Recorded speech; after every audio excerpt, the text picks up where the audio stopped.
Indeed, but first let's get back to SkyRide in Middlesbrough, where Mark Dexter is waiting for us. Mark, plenty of bikes out and about on the roads of Middlesbrough now.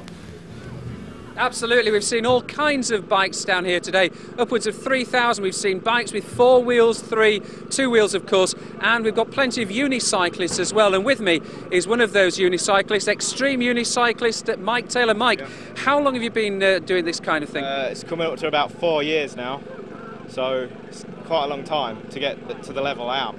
I mean, how difficult is it to get to a decent standard where you're a real top quality cyclist? It takes hours of training nearly every day to progress to what level you need to get to. And I bet you get some real bumps and bruises as well, don't you, on the way? Yeah, my shins, bruises, elbows, a lot of stuff. I've got like, shin pads and helmet and everything. OK, well, let's see you do a turn for us today, and away you go. There's Mike on his unicycle, and with me is the British Street Unicyclist Champion, Jason Auld of Voodoo Unicycles. Jason, talk us through what he's going to be doing here for us today. Yeah, as you can see, Mike is a trials rider. He's one of the best in the country. Trials is basically just using an obstacle course, jumping up, using your balance to ride across skinny things. And yeah, it speaks for itself, really. How many years has this kind of thing been popular in Britain?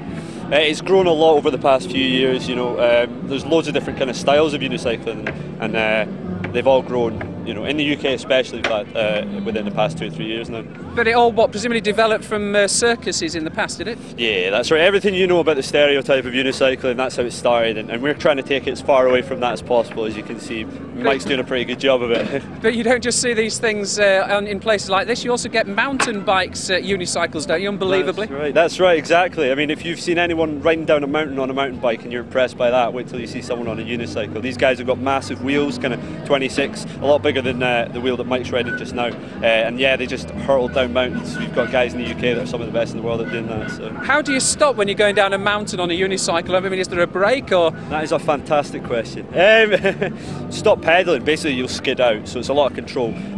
Some of the guys do have brakes because it helps them keep that control, but it is mostly just stopping pedaling.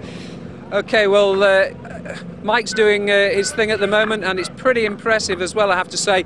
But as I say, that's not just one of the kinds of cyclists we've got here today. Shortly, we're going to be having one of the British silver medalists from the Beijing Olympics, and Ross Edgar will be the man, and he's going to be joining us shortly. So we'll be having a good chat with him about how his career is going, and in the build-up to the 2012 Olympics. And obviously, Mark, he's going to be having a go on that unicycle. How impressive is that guy? That was quite amazing. We're all sitting here with our hearts beating, wondering about him as he went over the pipe, thinking that he was losing his balance, but of course he's a professional. There was no chance of that. Is that what you did when you did SkyRide last year? No. Quite safely say I did not do that. Over that little bar? No. Could never do that, that's for sure.